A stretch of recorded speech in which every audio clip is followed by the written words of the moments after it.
And we're back Good with morning. Well, possibly for a couple of you watching. I'm Falconeer 111. I don't forget what I'm Minecraft Holmes. I forget what I was doing at this. There we go. We're gonna do another puzzle today, and we're gonna learn about the great big terrible picture. hmm And Tie, once the great royal wife, decreed her dyers to be set down at the Ankh. Are you getting all this, Aaron? Riveting stuff. Is riveting really the word you're looking for, I'm Morpheus? just thinking, Please like, take a rubbing, man. whenever, Hello again.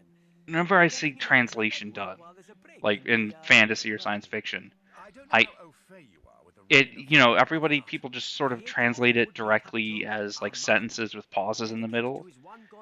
And It's out that way. oh, and by the way, Amarna was a very real long city. way I don't out. know if it was a capital, Even but when I its don't think rise it to had. the city was never completed. Um, It was a vanity project, subject to the whims of Martin's growing God, Mediterranean. I'm trying to And our man this thing was caught me off guard. I By the know that might of his name. I know it intelligent was a will major city. And the wiles of his mother, T.A. the Red Queen. She colored her nails blood red. I have a suspicion that this is all like, Upper-class ancient um, Egyptian women were millennia ahead of the glamour curve. Think of a Lady Macbeth figure by way of Grace Jones. was it? Who? No, I was wrong. I googled it. I love that. I love that old person joke. Martin and their divine cult start Which old person joke? empty place. He's like, think of Lady Macbeth by way of Grace Jones, who was an old movie Yeah. star. Yeah, And the young guy's like, who? yeah, They're totally a couple. yeah. They're absolutely a couple. But like, I'm just watching this and thinking like, you can tell that people always translate things as like sentences with the pauses. And then you read Lord of the Rings, which was written by a professional linguist, and Gandalf goes and digs up, a book written by the dwarves of Moria and translates it. And he's like, and this passage can mean something about bread, or it can mean death in so many years. And when combined with this part of participle, and he just goes on for like a couple pages trying and failing to dissect the Dwarven dialect. And it's like, you still get the message, but that's a lot closer to how actual language translation works. Yeah, but I mean, if you're, yeah, that. Yes, but it flows better in fiction if you don't translate it that way. Oh, absolutely. But it is kind of, it's a nice comedy moment whenever it shows up. I haven't exactly read all of Discworld, but I think that's like one of the very few tropes Discworld doesn't parody in like fantasy. I can't think of anyone actually, taking the time, have any of the nerdier characters taking the time to actually break that down to the annoyance of other characters trying to get shit done. God, those are good books. I don't know. Didn't you say a long time ago that you hadn't read them? Or am I thinking of somebody else? I still haven't. Well, that's. I'm actually rereading a series that I enjoy right now. Well, re-listening to it. I have it all on Audible. Mm-hmm. He came out with a new book, and I decided to go through the entire series, which is like 16 books now. Which one? As opposed to the other 16-book series I am listening to. The 1632 series, which we have mentioned. Yeah.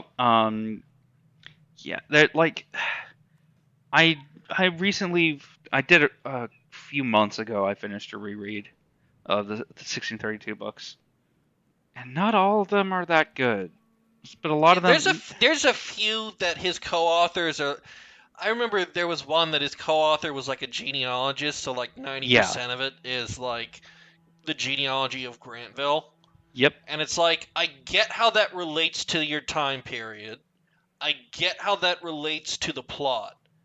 You absolutely do not need to spend that much time on it, though. That is fully something that can go in the background. Yeah. And there's some short stories that I don't like. There's a ton of short stories in that Gazette, I think it is.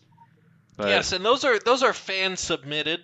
mm-hmm. Those are fan written, so not all of them are great.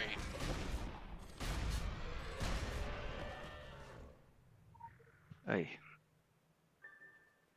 Oh, but yeah, but there's a lot of stuff that is quality there, and there's a lot of there's a certain kind of history where you can get a certain kind of historical fiction where you get wild and do wild shit with it, but it's still grounded enough in how social If you trends enjoy work that 1632 it series, works.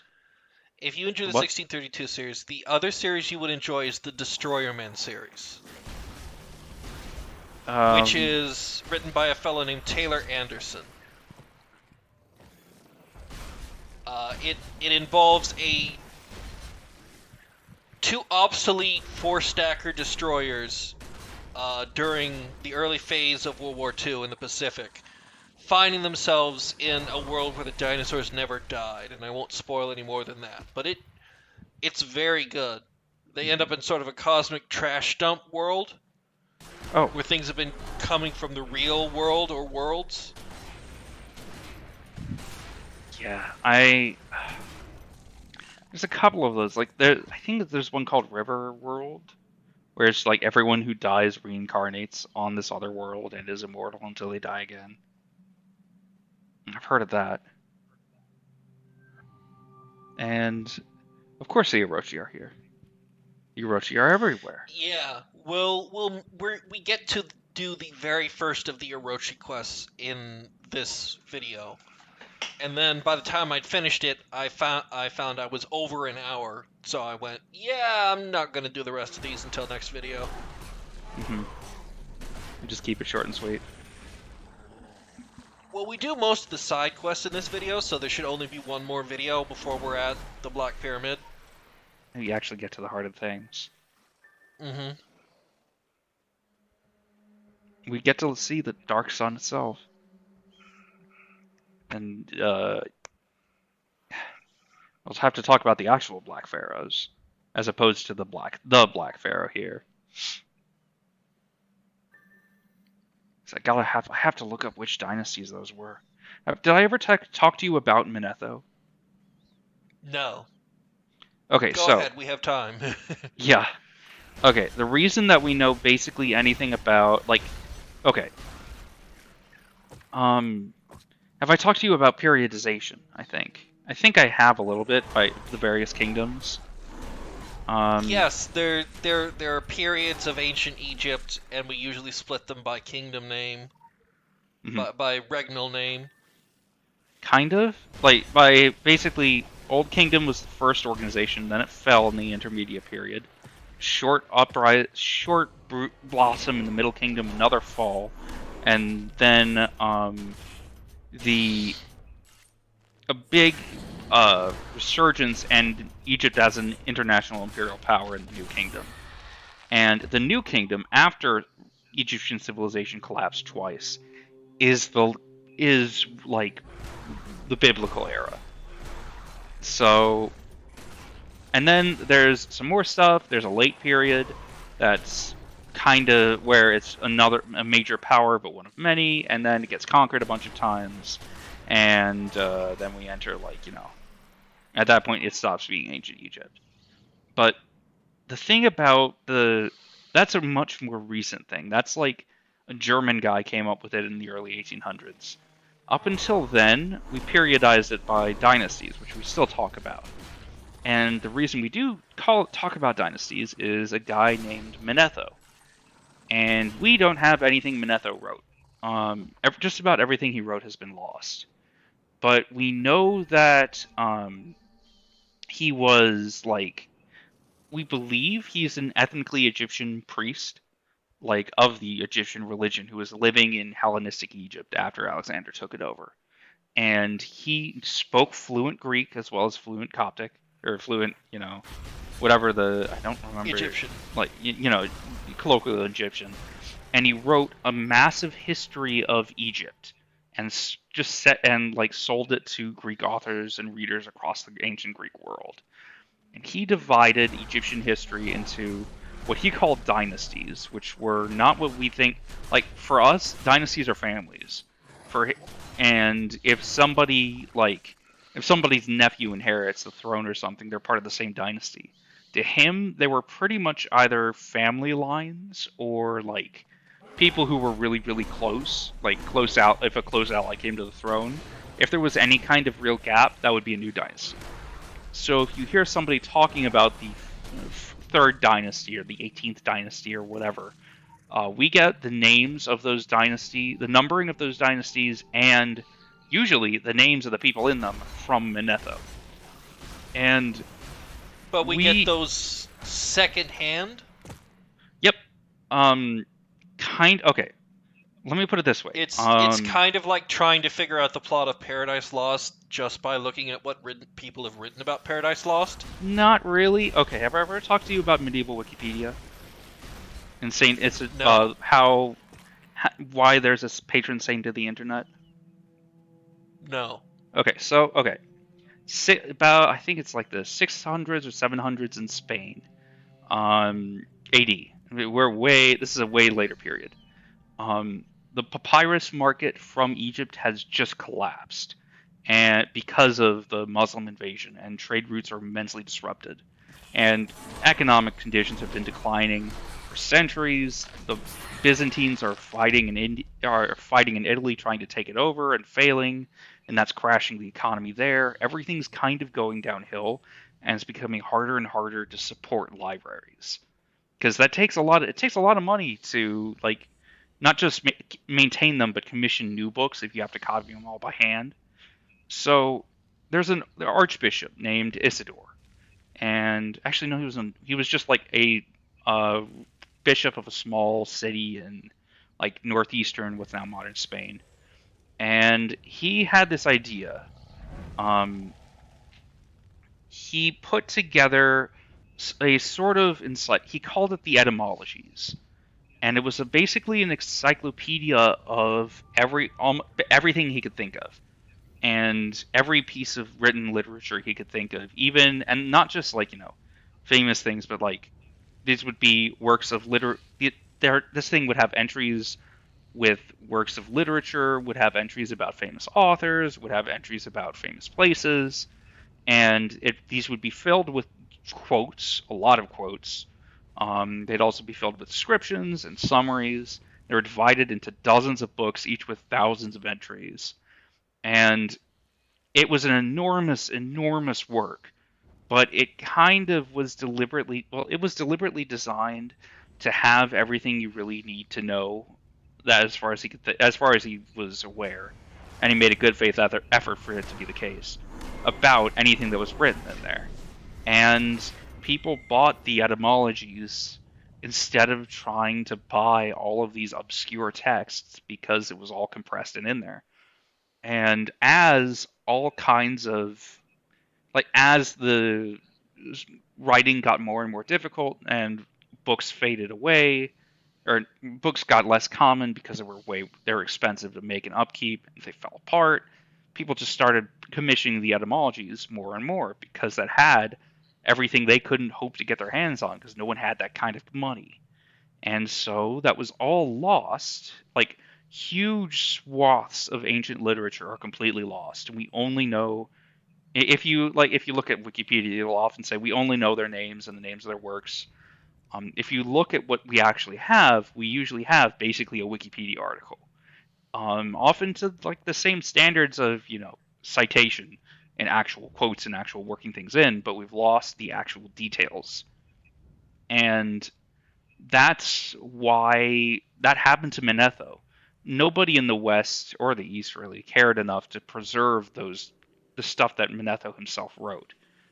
But they preserved the etymologies, and we were able, and it most of the etymologies that's the parts that dealt with Egypt were heavily, heavily drew on Manetho's work. So we know a lot about his work, even though we have none of it left. If that makes sense. That's really sad. It's tragic, but it's something that happened, and it's kind of unavoidable. And the good part So- is, because So technically, this is a lair. Okay. But this first part is free of enemies because there's a puzzle here. The lair was added later. I don't like this puzzle because there's several phases. They're all very annoying. So you're gonna see me Google this a lot.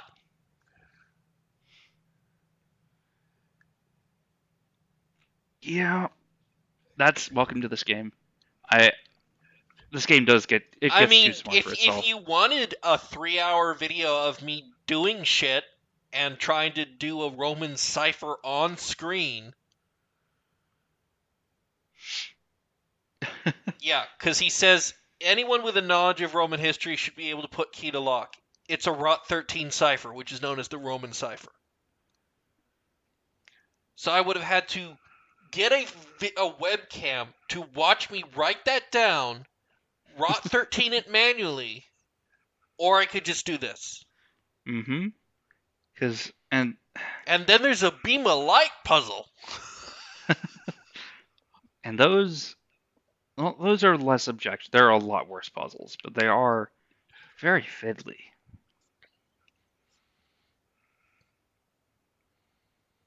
Yeah. Just a really Yeah, quick I'm just finish. looking at. You will see this screen again. And just to really quick finish my thought. The reason that Isidore is the patron saint of the internet is because that of the role he played in preserving knowledge, as people just couldn't keep it because people could not. There's a lot that we have that would is otherwise completely lost. The only evidence we have is the etymologies and people citing the etymologies. And because of his role in sort of centralizing information like that, he got the nod, and now he's in. I think, yeah, he's the patron saint of the internet and just about every Christian denomination that still has saints. Catholic, there's even a Catholic order, the Knights of Saint Isidore, which is dedicated to spreading Catholicism on the internet with like a couple thousand members. I don't think they're very active, but they do exist and have papal approval, which is the best thing ever. Cyber Pope. Hey, do you know the knight? Did you know the Knights Hospitaller are still around? Yeah. Yeah. And it's the same thing. They have international recognition. They're a diplomatic organization now. Yeah, that's there's a lot of old Catholic stuff that's still just sort of around because it never really went away. It had just enough official support that nobody ever decided to get rid of it. Like the Inquisition. Yeah, I think is the Inquisition still technically around? I think it is, Yep. but The Holy Office of the Inquisition is still an official thing. If I understand correctly, they're the people that you call when your priest is one of the kitty diddlers. yeah. They're the part of the church that handles that. Uh, they don't God, handle it well, they're but not they what are in they were. charge of that. They are in charge of making sure your priest gets to go somewhere else to molest people. Yeah, there you go. The modern Catholic Church. I mean, I get to say this. My mother was Catholic, and I went to Catholic church for a while. And I got kicked out of Sunday school because I asked too many questions.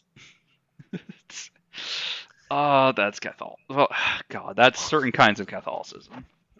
And oh man, it definitely is. Catholicism's But selling itself as my aesthetics family now. my family was actually lucky because apparently we had one of those. They had one of those priests. He had a Oh, bass boat, and he used to take the choir boys out on it. oh my God. But our family is real fucked up in a lot of ways, so we're very thankful that we're not fucked up in that way. Okay, yeah, yeah, you know, yeah, No, but we dodged that bullet. yeah. At least you dodged that bullet, and that's not a small bullet to dodge. So good on you guys.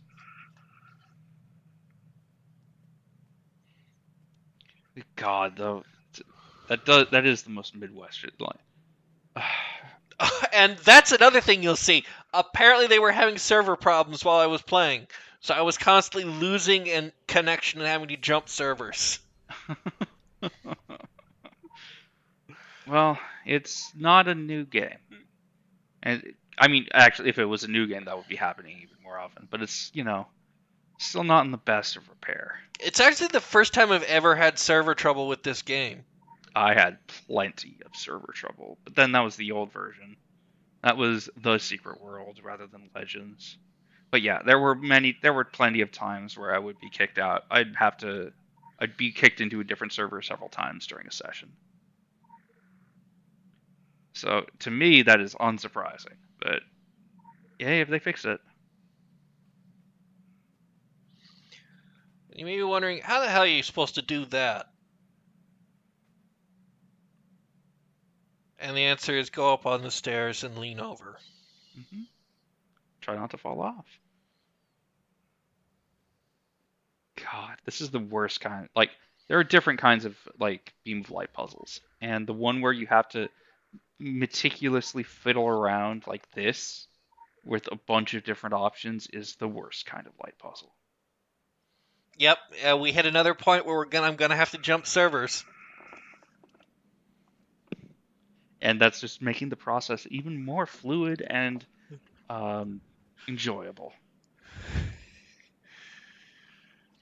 But what we get at the end of this is good. The cutscene that comes at the end of this quest is very important because it gets to what we've been talking about through this whole LP, the ages problem.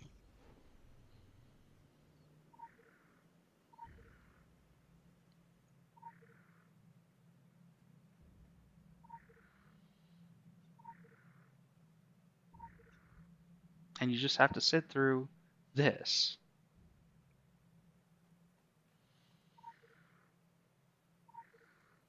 I can hear the fireworks in the background.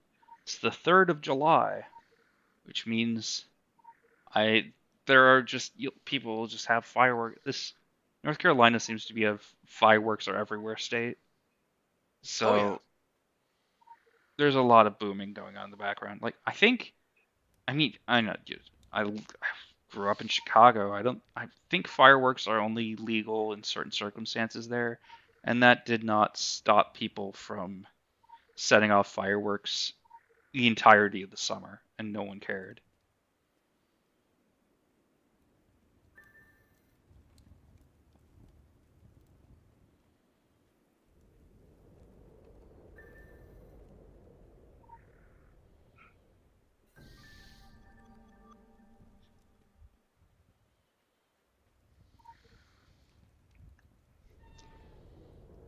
Ancient Egyptian heavy technology.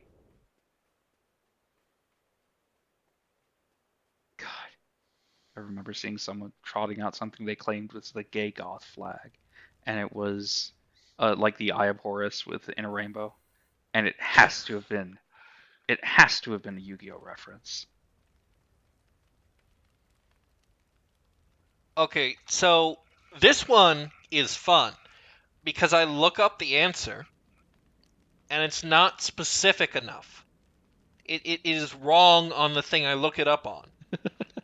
So I have to tab out of the game to go to my real web browser, because the web browser in this game is so old and unmaintained that it cannot access a lot of the websites that it needs to access for answers. Yeah.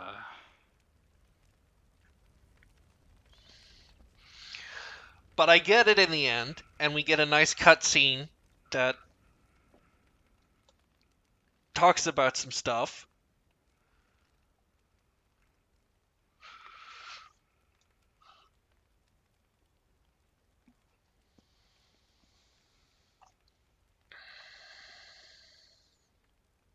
And such as Pray before the true names. oh Yeah, it just says pray before the first statue to the left. that's an opportunity to talk about the ancient Egyptian soul. Go ahead. I don't. Okay, so we have enough time. So I'm not an expert on the subject, and it's a complicated subject. But ancient Egyptians believed in a many-parted soul. Like I think there were like 8 parts, and each part of the soul had different functions. They were part of the same thing. It's not like the Greek loves where there's 4 to 8 depending on who you ask. Words for love, none of which actually mean love like we know it. But like they were all connected. But you had your bot. There was a kind of soul that was resided in your body. There's a kind of soul that resided in your mind. There's a kind of soul that was your like spirit, your ghost. But one part of your soul was your name, and it was as your name was as integral a part of your soul as anything else. You couldn't pass on properly to the underworld if you still had like um there's a lot of like people after overthrowing someone would very frequently go to all of their monuments and carve their names off and just like smash their names out of the monuments as a way of trying to sabotage the journey to the afterlife. And names in general were very important to ancient Egyptians for this reason, because they were real big on the afterlife. They had a culture. I think Sadi mentioned it. They did have a big Yeah, he cultural said obsession. they were obsessed with dying. Yeah, they had a big cultural obsession with the afterlife and how to get there safely and how to proceed through it properly. So They that were all was, in love with they were all in love with dying. They were doing it in Texas. They were sorry. uh, It's a butthole surfer song. yeah, but like, this seems to have been an elite people. This is like a rich people thing, and though we don't know like as far as we know a lot about ancient Egyptian burial practices for rich people, for nobles, for priests, for pharaohs, for powerful merchants, for bureaucrats. We don't know all that much about what like ordinary people did. But I think it's online with the necropolis concept that like to this day in Egypt, they have they're all good Muslims, and they still have like Cairo has a massive city of the dead, which is districts of like family graves administered by professionals. Like it is a part of the city. It's just like 50% of the city by volume is like mausoleums. Apparently, it's not considered a safe part of the city. You don't want to live there, and not because there's a lot of dead people there, but like it's a long-standing cultural thing in Egypt.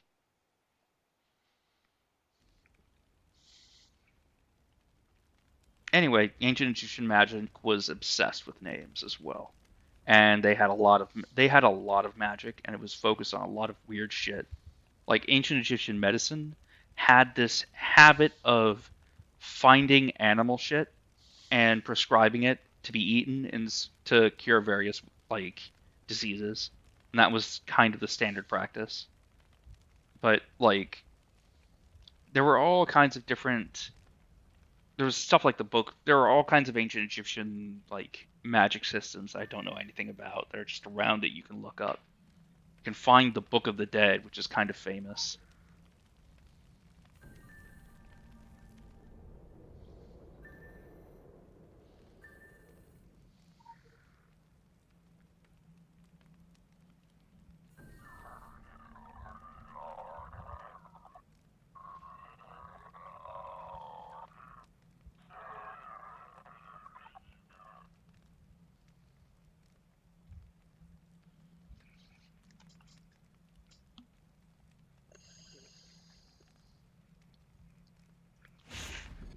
Fascinating.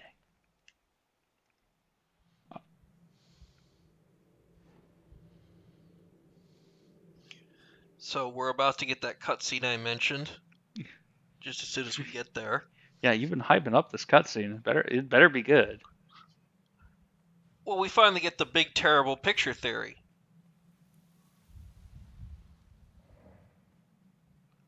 I don't think I ever did this quest when I was playing it, so new to me. Fascinating stuff. You could do a lecture tour off this. Really, you're putting us to shame. Not that we're strangers to scandalizing the academic community.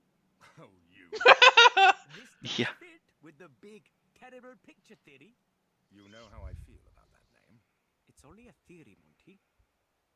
sorry. The BTP posits that we, the collective we, mankind, have forgotten more than we ever learned. For centuries, man has discovered objects much older than recorded history. Not even the immortals still understand how these antiquities are operated, their purpose, how they are manufactured. They become the stuff of myth and legend, the work of deities and devils. Our civilization never seems to stray far from these things. That is why we can dig up a city underneath every city. We're creatures of habit, repeat offenders. You may be thinking, where does the terrible come in? If this theory holds, something must keep throwing out the toy set every time we finish building it, leaving us to spend an eon finding all the pieces and putting it back together. He's just... Scrabbling in the dust for answers. It was awful rude of us not helping. Finding more questions. That's the big terrible picture theory. Yeah. But yeah. And which is pretty much accurate. Though I think there isn't a specific something. Like, it's just the folly of mankind, or, Jinn and devil and demon kind.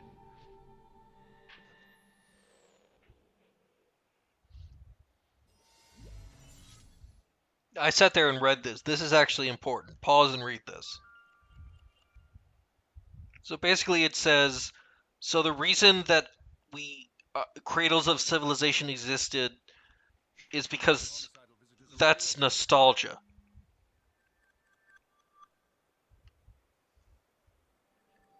The cradle of civilization existed because mankind had a collective nostalgia or Collective for memory. the area, a memory that the area was good. Something important is about it, so we should stay here. The funny is that's what makes it very different from history, because we know exactly why cradles of civilization were cradles of civilization for the most part. We have very good. That's something we actually have very good modeling about. And there are a bunch of theories on how that works, but a lot of it boils down to agriculture is very food efficient, but that food isn't very nutritious. So Yes. it usually only happens in specific circumstances, usually only arises, but once it arises, it tends to lead to population explosions, and neighboring societies tend to adopt it. But river valleys are very good for certain kinds of large-scale grain growing. So when there's a food crunch in an area and the conditions are right and people start planting things or cultivating things, we have evidence of cities of the 3000s BC in the Andes, which were built on fishing instead of agriculture as we know it, because that's where all the food was. And they urbanized around coordinating that food. And basically, once that starts to happen,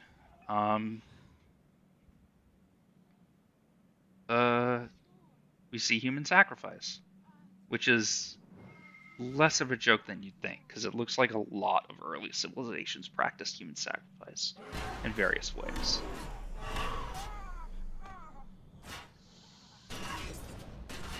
Yeah, I'm here for a little bit trying to kill enough of these guys at the same time to trigger the bad guy to spawn. But yeah, human sacrifice was alarmingly common in ancient societies. Though it was usually, it was present in Egypt a lot, it kind of followed a pattern.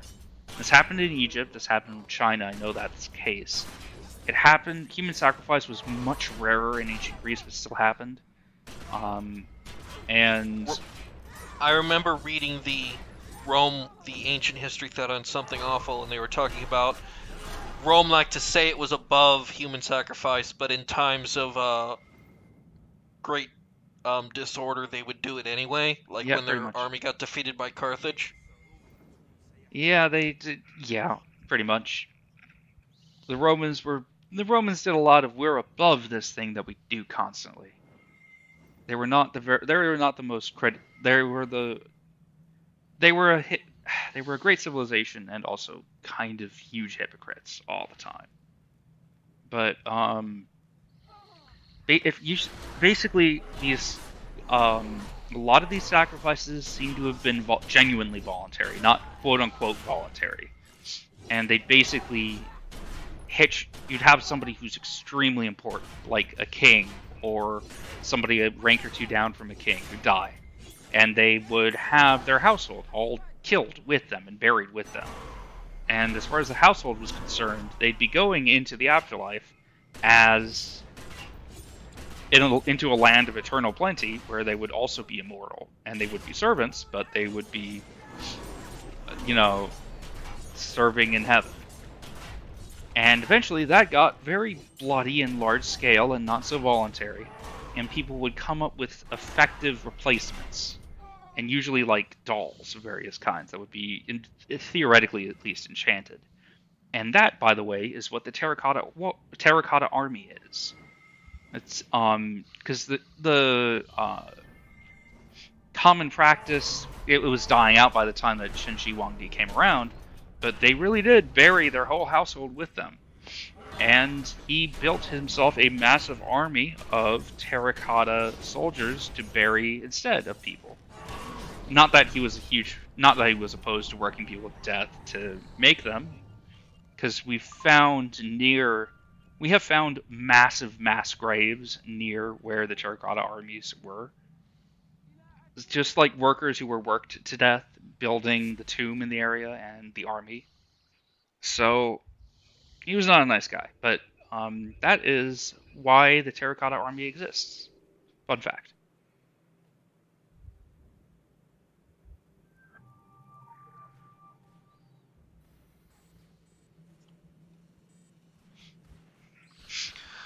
I was somewhat familiar with that, ironically, because the SCP wiki has an international site, so they have different language sites, and some of the articles have been translated on their respective, I guess, sub-site on the English wiki, and they actually have a Chinese site, which dealt with one of the emperor's, I guess, coming back to life and encountering, modern communist China.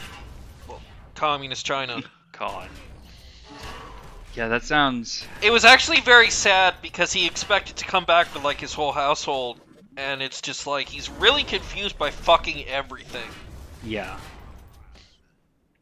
But he's still monstrously powerful enough to take over an entire site and then disappear. Yeah. Yeah, the SCP Wiki it has some good stuff.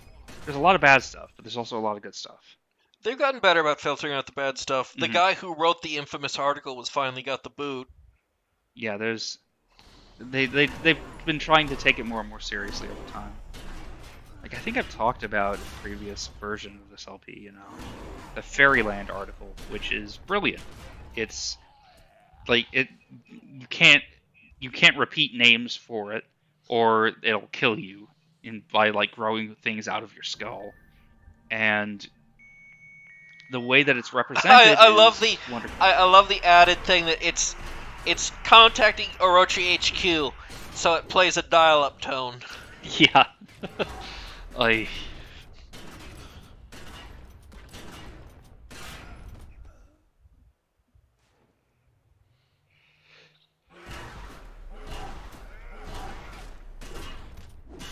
Yeah, and I do like business suits. There's nothing scarier than a suit with an agenda.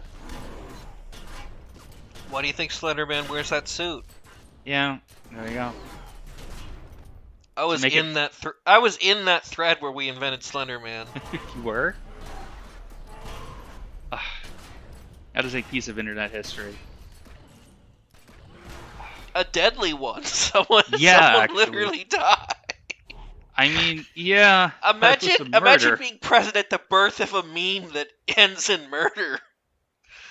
That's a rare one. I can't tell you.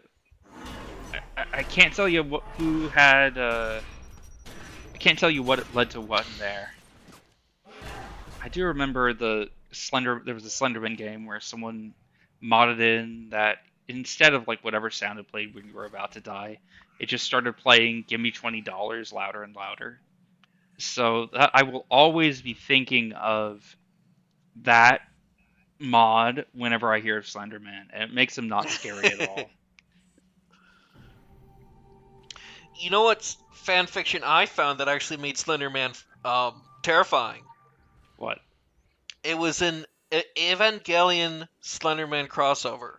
That's oh god, that does sound really terrifying. But the Just best like part was it did involve Shinji and Misato, but it had nothing to do with the angels, which made it even more terrifying. yeah, some other mysterious shit. Yeah. Yeah. Do you remember Marble Hornets? Vaguely, I never got into that. Neither did I, but I do remember that being like somebody that being the first time somebody took a meme like Slenderman and actually did a thing with it. Did like Art. yeah, I mean, if you what was it, Lonely Girl 15? People had a high opinion of that. If you remember that, I re- like, am I the only person who remembers that? I don't think so. That was I didn't follow that, but I've heard of it before. yeah. Like nowadays, I like the analog horror channels Mhm. on YouTube that use old CRT and Yeah. VCR imagery to do stuff, like Was it the Local pills that 15, Mandela what was it? Catalog. I have a Um, couple of them that are very good. have you heard of Mystery Flesh Pit National Park? Oh, I love that. Yeah, That one's I'm on that great. Tumblr. I've subscribed to that Tumblr. Yeah. That one is I used to subscribe to the subreddit, but it was just I just scroll through and see another piece of body horror, and it just killed my mood whenever I wasn't in the mood for it.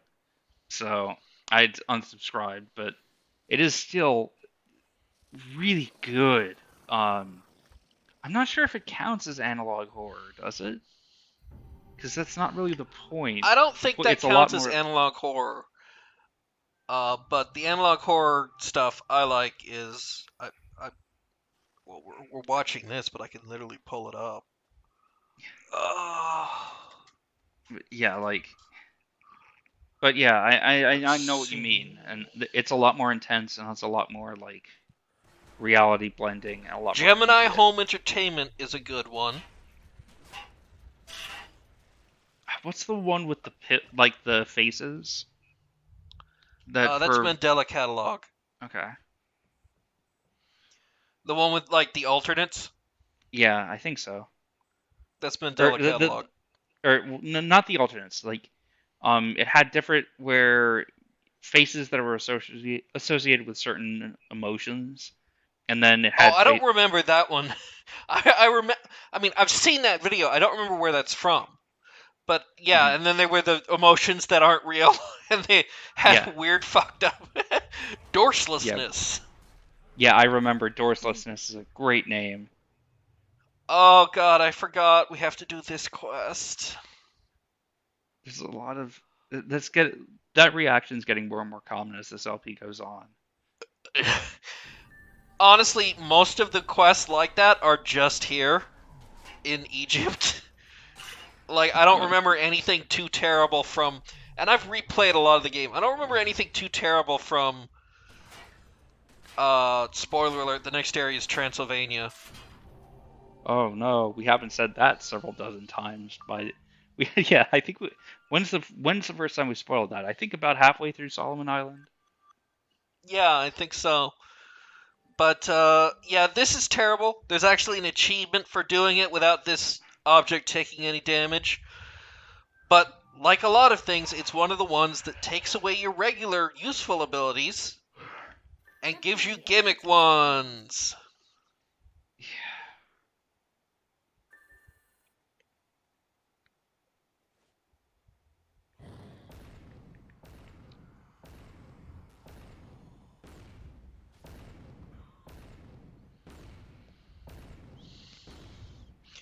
Yeah, so it's a tower defense. Oh God. There's an achievement, like I said, there's an achievement for doing it with,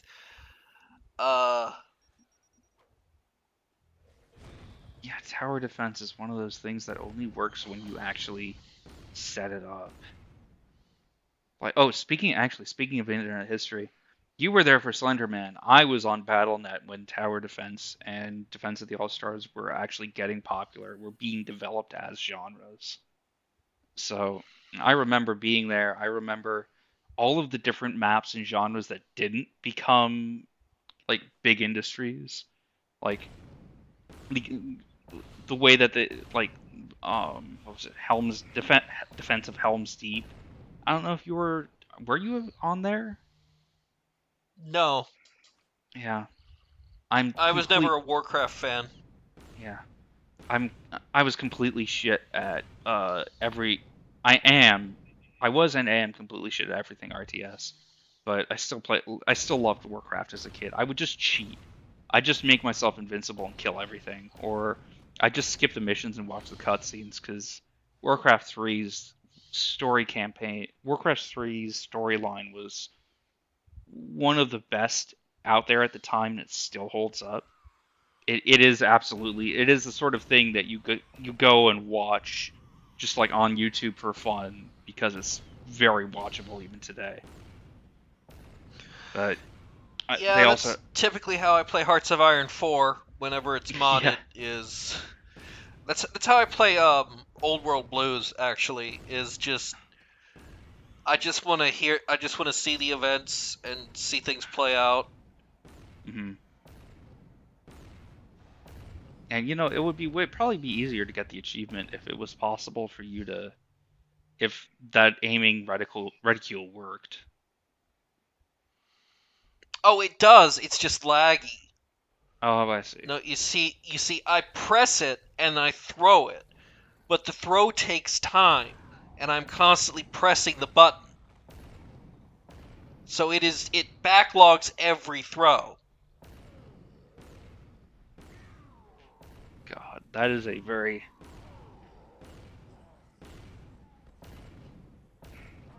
those things look like there's something extremely 40k about these things. Yes, They're they look like they are Tomb Kings from fantasy yeah though. yeah they're I was gonna say they look kind of like the Necrons, but the Necrons are the Tomb Kings, so well kind of. But yeah, I wish I could be more into 40k. It's just a It's lot of too depressing. fascism. I'm not into it. I don't know. I mean, the depression is what you make of it in there. Not as a I don't want to get into depression as a disorder, but I don't like it because, well, there's a lot of people talk about Catholic space Nazis for a reason, and you can't spend much time anywhere in 40k spaces without realizing how many people just take it seriously and think it's the best thing ever and think they're right, and that just it kills the fun. But the aesthetics really go hard, at least.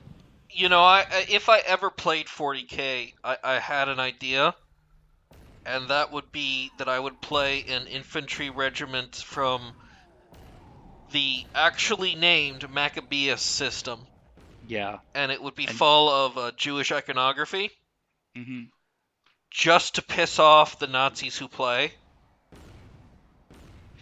yeah, that Oh, you're gonna play the big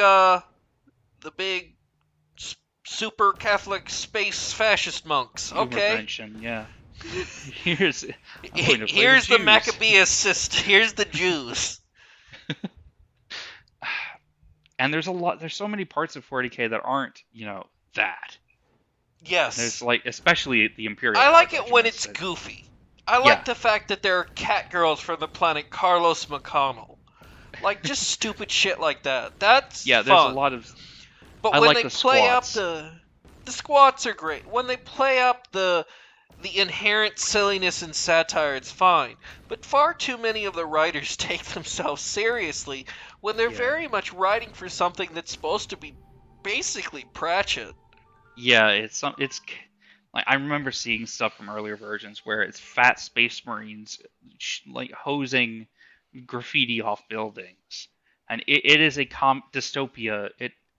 It's supposed to be a comedy dystopia future thing, and It people take arose out of, you know, the big arc war boss is Marg Uruk Thracha. yeah, yeah. Like, That's I didn't.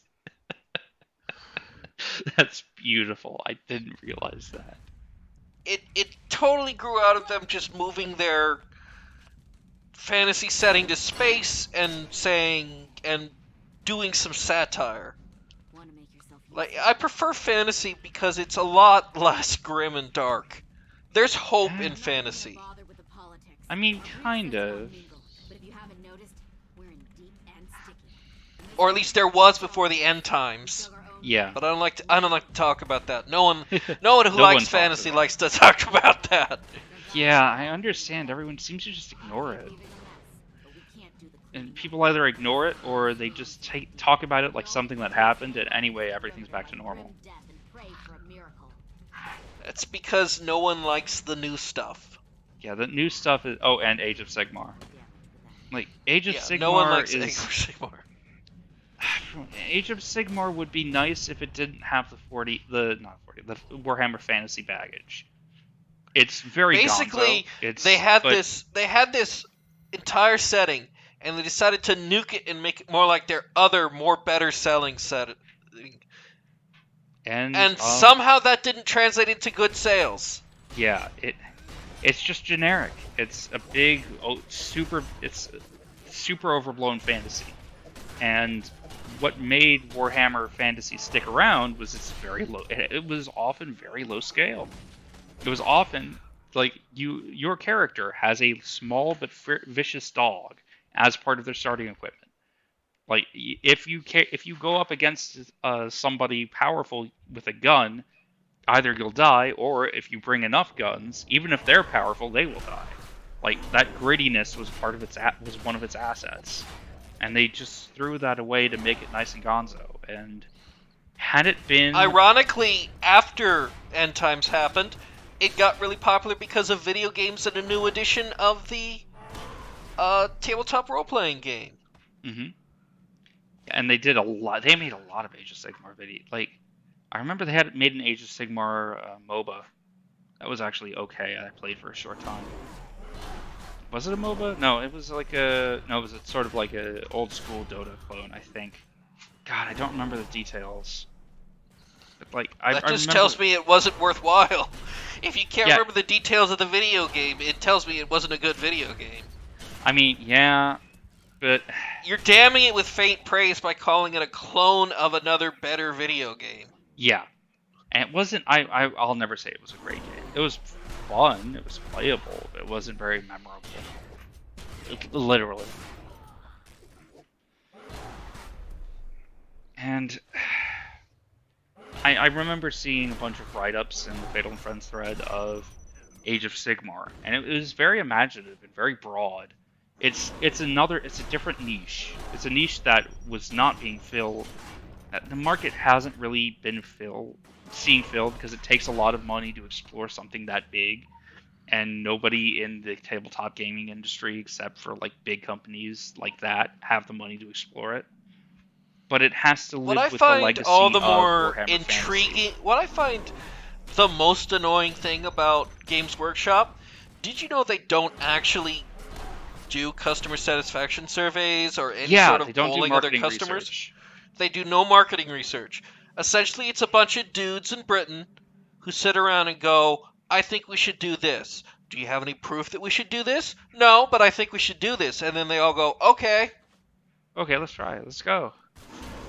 And they And every time they actively do we're gonna have a tournament, and the outcome will determine what actually happens in story. The outcome is Chaos gets its ass whooped, and they go, "Oh, no, Chaos wins." Mm-hmm. Yes, and because I know we're not talking about the game, but we haven't we encountered any lore yet. yeah, Believe me, and it's been we will see a good piece of lore the next video. yeah, But and like right for now we're just not doing much.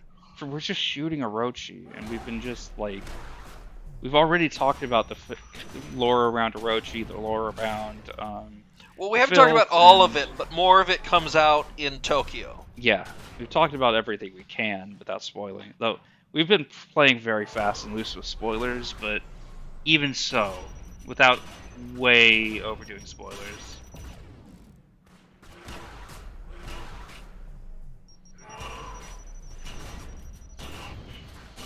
Kind of makes me sad. I think we talked about this in the first video, but I remember Secret World tried to sell itself on basically motion, on those like radiuses and on moving around, and it didn't work because it's not actually that different from anything else, and there wasn't the original combat system and this combat system weren't special enough to hold up anyway.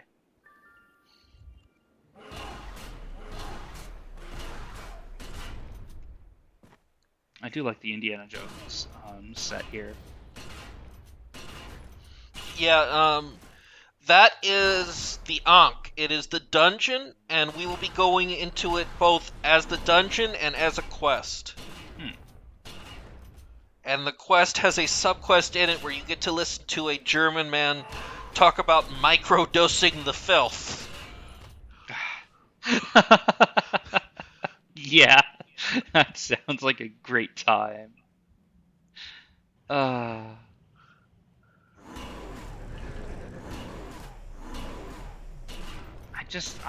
said this earlier. I don't think I'd spend enough time on it.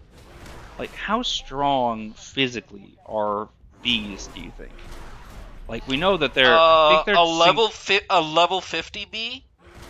I mean, but like compared to average bee compared to average human, as much as both of those measures aren't really representative or possible. Well, it depends. Do you mean like regular strength, like picking shit up?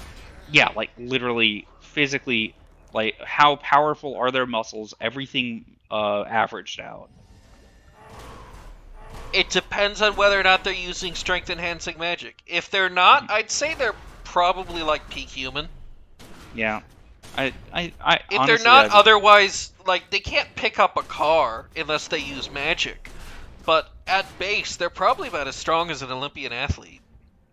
Maybe, like, I don't know, and it depends what you mean by magic, because very likely a lot of them are using crazy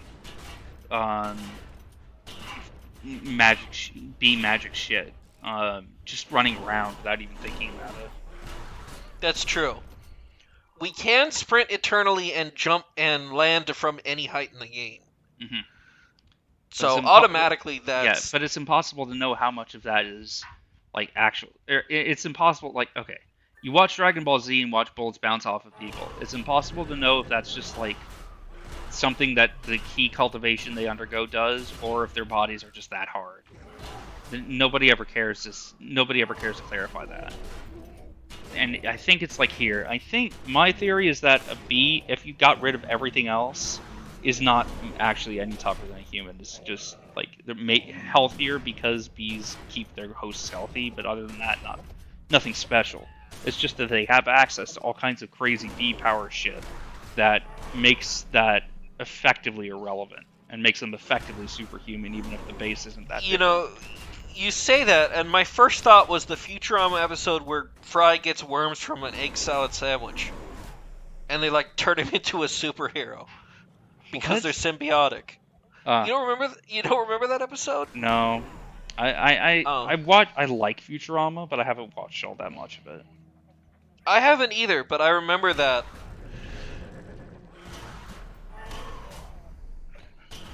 So yeah, the Orochi employ some pardon me using this term, Mr. Jew, Mangala people. Yeah. I mean, just look at this shit. I mean, yeah, that's fair. It's hard to. It is, I'm not using How the much of it term is lightly. This is literally what's happening. the difficulty is the ideology behind it. There are a lot of completely horrible people. It's the Nazi, but the horror of the Nazis that they made people who are just bad people into horrible people. But I don't even want to get into how complicated that is. But so that's a very depressing. It's surprisingly easy for a relatively ordinary person to become a monster in the right circumstances, and there are people who are going to be monsters no matter what. And Orochi has a habit of finding and picking those people out. Yeah, I remember reading. God, what book? I know the book. The book was Ordinary Men, which you've probably read if you've taken any sort of class about the Holocaust. But it was just the story of just a regular reserve police battalion who went from being regular policemen to Holocaust executioners. And I remember taking that class and being very depressed. Mm-hmm. And that's what really any kind of genocidal regime or any kind of situation can do that to a person, and that's what sets them up. And Orochi is not a society, though I think it tries to be. Like a lot of Orochi companies, is it's a supposed to corporate be cult. the worst mega corporation. Mm-hmm. It is the mega corporation. It attempts to be. It presents itself as your friend, as your family, as a way of life, but it's just a blood sucking machine that grinds up the bones of babies. Mm-hmm. It's. That is, it's the worst features of corporate life. Not surprising who runs it, but we'll leave that for Tokyo. Mm-hmm. And speaking of, not speaking of anything. Well, don't speak of anything. We have about 20 seconds till we're done. So anyway, all right. Thank you for joining us. There will be probably one more video after this about this long, and then we'll finally be in the next part of Egypt. And thank God for that. So, there we go.